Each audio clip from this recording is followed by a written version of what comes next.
Hey developers, welcome back to Solve It Out. This is Annie here.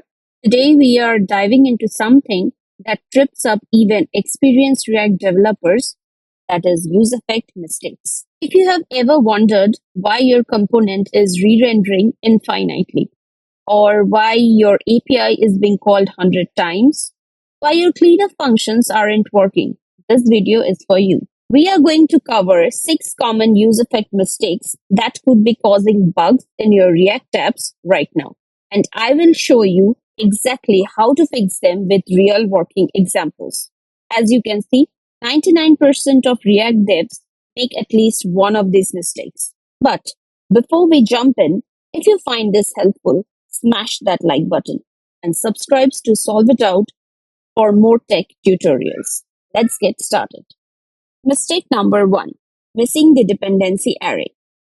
Let's look at our first mistake. Check out this code, where you can see we have written a console.log inside our useEffect with no dependency array, and we are trying to return the hello world. Can you see the problem? There is no dependency array. This means our useEffect runs on every single render, every single time. Now, watch what happens in the console when I interact with this component. It's logging on every render. That's a terrible performance issue. Can you see it? Here you can see the fix here. By adding an empty dependency array, our effect now runs only once when the component mounts. If I do a reload, you can see run only once on mount. If I click it, the render count here will increase but not in the console. So the key takeaway, always include a dependency array.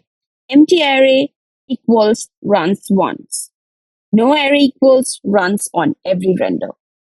Mistake number 2, overloading your useEffect.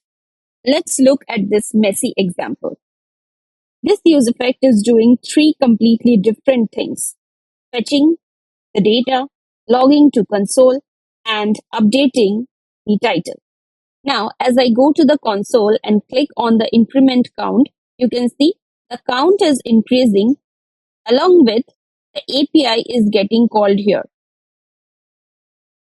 unnecessarily. Can you see all these repeated API calls? That's wasting bandwidth and slowing down your app. Now, here's the fix of it.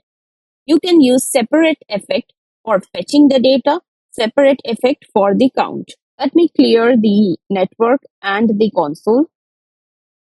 If I click on increment count, now the count is increasing, but if I go to the network tab, you can see the API is not getting called because it is called on its first mount. Whenever you do a refresh, it will call on the first mount, but whenever the increment count button will be clicked, it will not again call the API.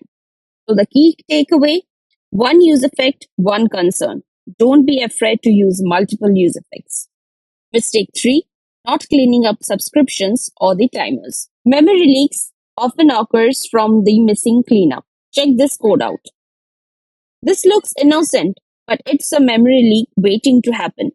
When this component unmounts, that interval keeps running in the background forever. Let me show the demo of multiple timers running. Watch what happens when I mount and unmount this component multiple times. The console shows all those intervals are still running. That's eating up memory and CPU. So what's the correct code? By returning a cleanup function, React calls clear interval when the component unmounts. Problem solved. Now when I unmount the component, the interval stops cleanly without any memory leaks. And you see the tick with cleanup is running. When I'm stopping the timer, interval is cleared and there is no more memory leaks. So what's the key takeaway here? That is, always return a cleanup function for timers, intervals, subscriptions, and event listeners. So mistake 4, async function directly used in useEffect. Can you see this code here? See that warning in the console? useEffect must not return anything besides a function. That's because async function return a promise, but React expects either undefined or a cleanup function. You can't make the useEffect callback async directly. But don't worry, there is a simple pattern. Define your async function inside the useEffect, then call it immediately. This way, useEffect returns undefined like React expects, and you can still use async or await. Key takeaway, never make useEffect async. Define an async function inside and call it. The fifth mistake, incorrect dependency array or creating infinite loops. Before I show this code, I want to warn you, do not run this in production. It will crash your browser. Here's what happens. The count changes, useEffect runs, setCount updates the count changes again, useEffect runs again, and we are stuck in an infinite loop. React will actually warn you about too many re-renders and stop rendering to prevent a complete browser freeze. So what's the correct code? The fix depends on what you are trying to do. If you want to update the count periodically, then do this functional update. Using the set timeout, update the set count and give an interval. And then you add a clear timeout function.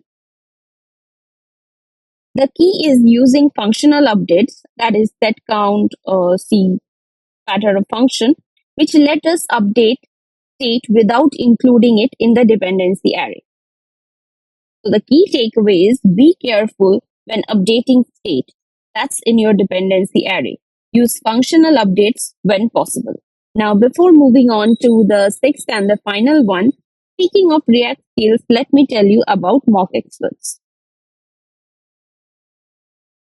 If you are preparing for tech interviews, you need to check out MockExperts. It's the ultimate MCQ platform for developers.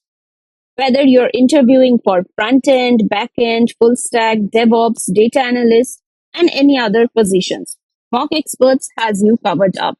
Over 1,000 plus MCQs, detailed explanations, role-specific tests, real interview scenario. You can also add DSA system design to your role specifics if you want that to be tested, and of course, a time practice and your progress track. It has AI-powered analysis where you can identify your strengths and weaknesses, you can get your recommendations, and you can download your certificate and add up to your LinkedIn profile or share it with employers because it comes with a QR code which can be verified. Check out the link in the description to start practicing today. Mistake 6. Over-reliance on useEffect. Using useEffect when you don't need it. Sometimes you actually don't need useEffect. This last one is subtle. Sometimes the best useEffect is no useEffect at all. Watch what happens when I change the name prop. The display name doesn't update here. Can you see? That's because our useEffect only run once. So it never sees the new prop value.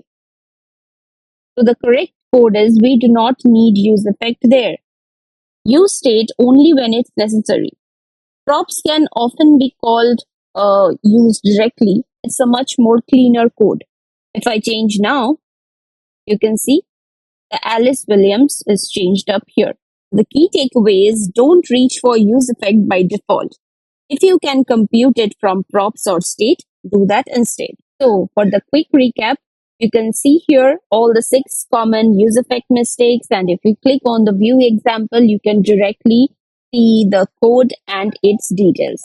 So we'll share you this link, and if this video helped you avoid even one of these bugs, hit that like button, subscribe to solve it out. I have got more React content coming up. Make sure you subscribe so you don't miss out. Drop a comment and let me know which one of this mistake you have made. I guarantee most of you have made this at least 3. Thanks for watching, and I will see you in the next video. Happy coding.